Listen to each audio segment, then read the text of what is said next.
बिस्मिल्लाहिर्रहमानिर्रहीम अस्सलाम वालेकुम रहमतुल्लाह। डोनाल्ड ट्रंप के आने के बाद अब पाकिस्तान में ये उम्मीद की जा रही है कि इमरान खान की रहाई अब नविश्ता दोबारा बन चुकी है, यानी कि रिटर्न ऑन द बॉल है।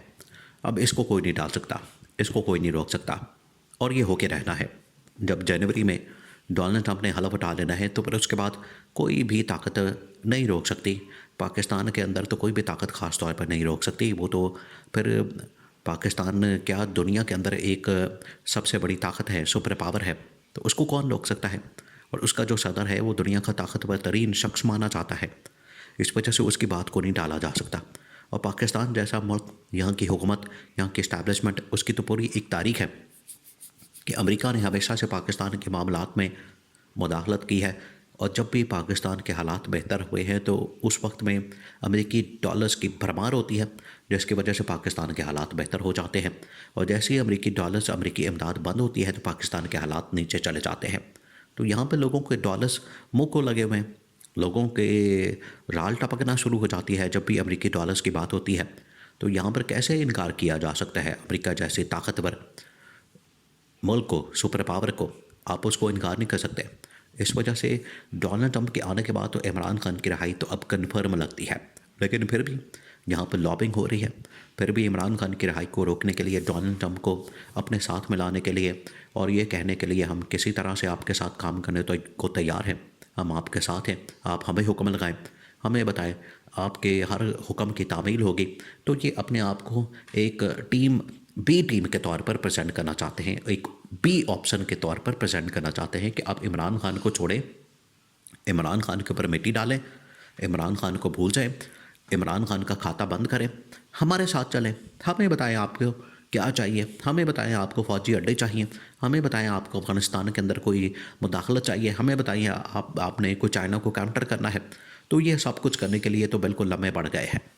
लेकिन डोनाल्ड ट्रंप जो है वो किसी और सोच का आदमी है, इनको इस चीज़ का अंदाज़ा नहीं। जिस तरह से 2014 के अंदर डोनाल्ड ट्रंप ने पहली मर्तबा शरीफ ख़ानदान के एक फ़र्द नवाज़ शरीफ के साथ बात की थी, तो डोनाल्ड ट्रंप की उस बातचीत को नवाज़ शरीफ ने बढ़ा चढ़ा कर पेश करके पाकिस्तानी कौम के सामने इस तरह से रखा कि जैसे उसने कोई दुनिया फ़तह कर ली हो, जैसे उसने कश्मीर फ़तह कर लिया हो, जैसे उसने फ़लस्तीन फ़तह कर लिया हो।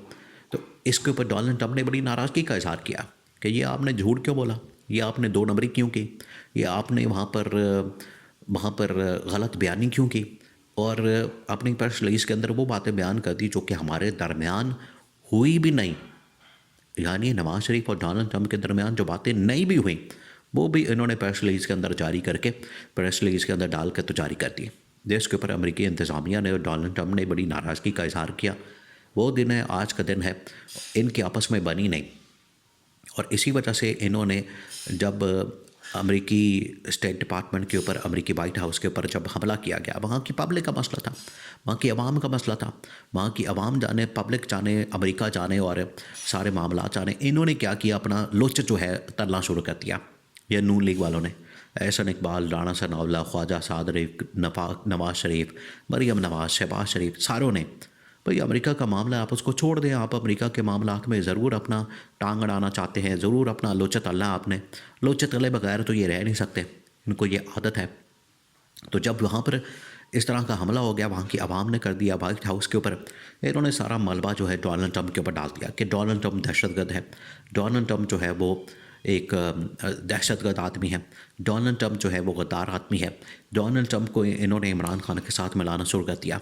आज वही बयानात, वही स्टेटमेंट, वही ट्वीट, वही सब कुछ जो है इनके अपने गले पड़ चुका है कि हमने उस वक्त डोनाल्ड ट्रंप को दहशतगर्द क्यों कहा। अब डोनाल्ड ट्रंप को तो पता लग चुका है कि इन लोगों ने तो मुझे दहशतगर्द कहा था आज से 3-4 साल पहले, तो अब ये मेरे लिए बड़ी लॉबिंग कर रहे हैं, मेरे पास आने के लिए, मेरी कुर्बत हासिल करने के लिए और मेरे साथ ताल्लुकात बनाने के लिए अब ये बड़ी भाग दौड़ कर रहे हैं। तो डोनाल्ड ट्रंप अब इतना पागल नहीं है, वो इतना बच्चा नहीं, इतना चूचा नहीं, उसको पता है कि किस किस ने मेरे ख़िलाफ़ बातें की हैं, किस किस ने मुझे क्या कहा है, किस ने मुझे दहशतगर्द कहा है, किस ने मुझे गद्दार कहा है, किस ने मुझे दुनिया का बदतरीन आदमी कहा है, दुनिया का दहशतगर्द कहा है। ये डोनाल्ड ट्रंप को सारी बातों का पता है। अच्छा, ये तो एक मामला है, लेकिन दूसरी जानिब तो अहम तरीन और ताकतवर तरीन ममालिक भी मैदान में आ गए हैं, जिनमें से एक है सऊदी अरब और दूसरा है यूएई।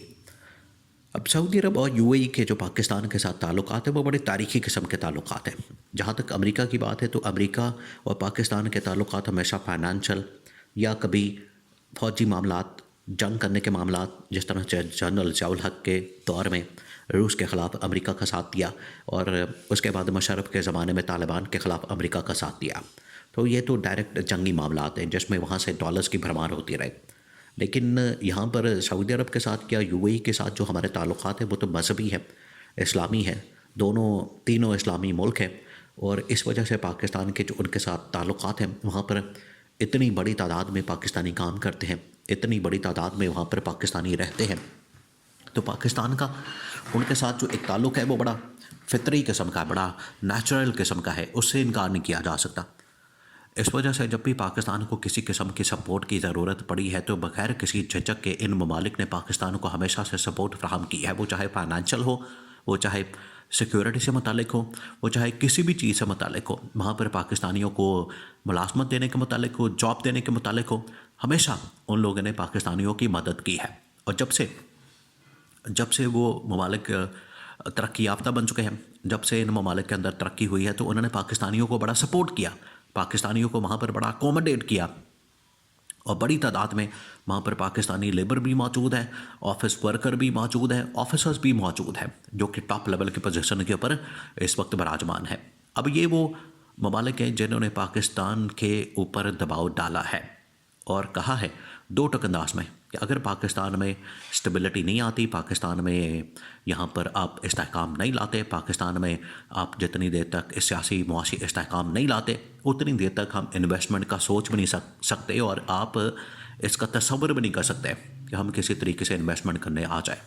तो पहले आपको पाकिस्तान के मामलात को बेहतर करना है, पहले आपको पाकिस्तान के हालात व वाक़यात को बेहतर करना है, पहले आपको पाकिस्तान की सियासी मुआशी सूरत हाल को बेहतर करना है। अगर आप ये नहीं करते, अगर आप इनको बेहतर नहीं करते तो फिर हमसे आप इन्वेस्टमेंट की सरमायाकारी की डिमांड मत करें। आप पहले चाहें इमरान खान को छोड़ना है उसको छोड़ें, पीटीआई के ख़िलाफ़ इंतकामी कार्रवाइयाँ बंद करनी है वो करें, जो करना है आपने करें, लेकिन हमें एक फिजिबिलिटी और पूरा एक प्लान ला कर दें ताकि उसके मुताबिक हम पाकिस्तान में इन्वेस्टमेंट कर सकें। लेकिन ये नहीं हो सकता कि मौजूदा हालात में जब मुल्क के अंदर तबाही और बर्बादी, सियासी और मुआशी अदम इस्तेहकाम और फ़िज़ाई आलूदगी के अंदर पाकिस्तान बदतरीन ममालिक के फहरिस्त में शामिल हो चुका है, टॉप पर आ चुका है। चले किसी जगह पर तो टॉप पर आया और आलूदा तरीन शहरों में टॉप पर आ गया पाकिस्तान और 5 शहर पंजाब के। तो उन्होंने कहा कि इस तरह से फिर नहीं चल सकता, हम इन्वेस्टमेंट नहीं कर सकते। तो इसके लिए फिर दो टोक अंदाज में उनका जवाब जो है पाकिस्तान के इस्टेब्लिशमेंट, पाकिस्तान की हुकूमत और इस हुकूमत को भेज दिया गया है।